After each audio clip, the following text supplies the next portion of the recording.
చిన్నప్పటి నుంచి మనకేం నేర్పిస్తారు అంటే మనకు ఇన్ ద సెన్స్ చిన్నపిల్లలకి సాఫ్ట్వేర్ ఇంజనీరు, లాయరు, లేకపోతే డాక్టరు, లేకపోతే ఇంకా ఏదైనా చిన్న టీచరా, ఇంకొకట, గుడ్ పాయింట్. ఇదే ఉంటుంది. కానీ నువ్వు ఒక బిజినెస్ పెట్టు, నువ్వు కంపెనీ పెట్టి ఇవన్నీ చెప్పరు. నేను అంటే మేము ఇండైరెక్ట్గా ఒక పదం వాడాను, రిస్క్ అనేసి. రిస్క్ తీసుకోవడం ఇష్టం ఉండదు ఎవరికి? పేరెంట్స్కి.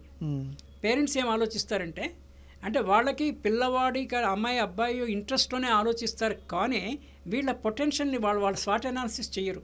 నాకు తెలిసి చాలా వరకు వీళ్ళకి ఏం అభిరుచి అని తెలియదు. పేరెంట్స్ ఏం చేయాలంటే 12 ఏళ్ళ ఏజ్ వచ్చే వరకు స్టడీ చేయాలి, వీళ్ళు దేంట్లో బాగున్నారు. చాలామంది బాలమేధావులు ఉంటారు, చైల్డ్ ప్రాడిగీ అంటాం మనం ఇంగ్లీష్. పిల్లల యొక్క తెలివితేటలని తల్లిదండ్రులు ఎప్పటికప్పుడు పరీక్షిస్తూ వాళ్ళకి ఒక 7-8 ఫీల్డ్లో ఇంట్రడ్యూస్ చేయాలి. అయితే ఒకటి, they may be good at a particular aspect, కానీ వాళ్ళకి ఇంట్రెస్ట్ కూడా ఉండాలి. వాళ్ళకి దాంట్లో నాలెడ్జ్ ఉంది, ఇంట్రెస్ట్ లేదు. కెపాసిటీ ఉంది కానీ ఇంట్రెస్ట్ లేదు, రెండూ అవసరమే. ఇక్కడ పేరెంట్స్లో కొంచెం లోపం ఉందేమో అనిసిన అభిప్రాయము. ఇక్కడ ఇది మన ప్రోగ్రామ్ చూస్తున్న పేరెంట్స్ కూడా they should take a cue from this and observe their parents and come to a conclusion. ఏ దాంట్లో మా పిల్లలు బాగున్నారు, ఏది చదివిస్తే they will shine in that అనేసి.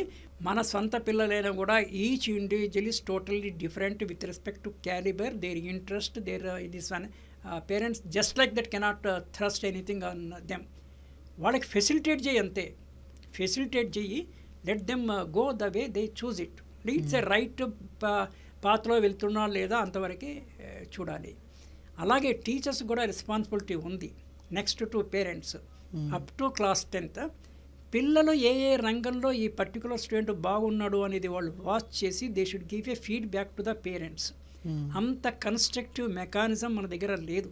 We are following much short of it.